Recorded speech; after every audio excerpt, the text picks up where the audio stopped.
You probably think you play video games just for fun, but what if I told you that fun is actually just a side effect? The truth is, every single time you open a game, you're trying to satisfy 3 surprising psychological needs. It turns out that video games are incredible tools to fulfill these needs. Let's jump into the details. For many years, people thought gaming is just a simple hobby, but the market in 2025 shows the opposite. In 1985, a new theory was formulated and introduced by 2 psychologists in their book named Intrinsic Motivation and Self-Determination in Human Behavior. This theory is known today as the self-determination theory and has been relevant since then. It sounds complex, I know, but the idea is very simple. For any activity to feel truly satisfying, it needs to hit 3 targets: autonomy, competence, and relatedness. When a game fulfills all 3 aspects, it stops feeling just like fun and starts feeling meaningful.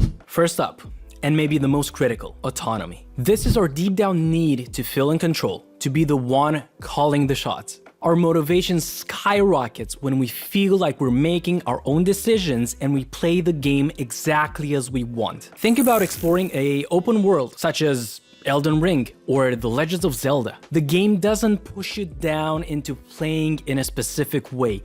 It presents a world and says, go, it's yours. That freedom is addictive because it's a direct push towards autonomy. And it's not just about exploring, it's about making choices that matter. It's spending an hour perfecting your character's look, making decisions in Baldur's Gate 3 that you know will change the story, or even just deciding which quest to do next. Games that let us take control and truly make our own choices are the ones we enjoy the most. They make us feel like our decisions matter, and that's a powerful feeling.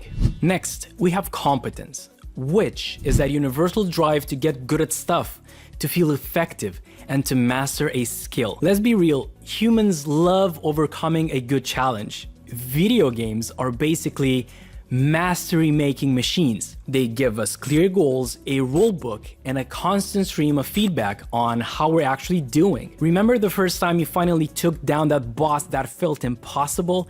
That rush of victory wasn't just relief, it was a pure hit of competence. You learned the attack patterns, you sharpened your skills, and you conquered the challenge. This loop of challenge, failure, adjusting, and finally succeeding is what keeps us hooked. From leveling up and unlocking a cool new ability to mastering the button combos in a fighting game, games give us a clear path to feeling capable. And this feeling is the core reason why we go back for more. And I'm curious, what's a gaming moment that made you feel like a professional?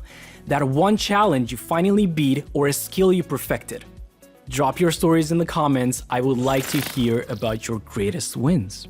And finally, we have relatedness. This is our basic human need to connect with other people and feel like we belong. Gaming used to be painted as this isolating hobby in a basement, but for millions of people nowadays, it's a hub for social connection. And multiplayer games are the obvious example here. Bonding together or cursing at each other with friends in a co-op game like League of Legends or Valorant feeds that need for shared experience. But it goes deeper than just playing together. It's being part of a guild that chats online all day long. It's debating strategies in the comment section of a YouTube video, or sharing something you built with a huge community. These bonds are surprisingly strong. So here's the truth. We don't play games just to pass the time.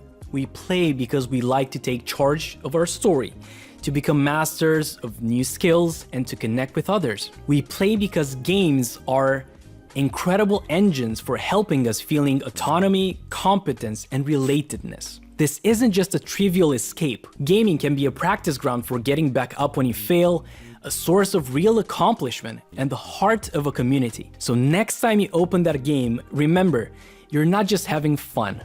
You are on a quest to become more capable, more connected, and more in control. And that is a game worth playing. As you may know, my YouTube channel is full of videos on game psychology. Here are a couple of more you might be interested in watching next. Until next time, game on.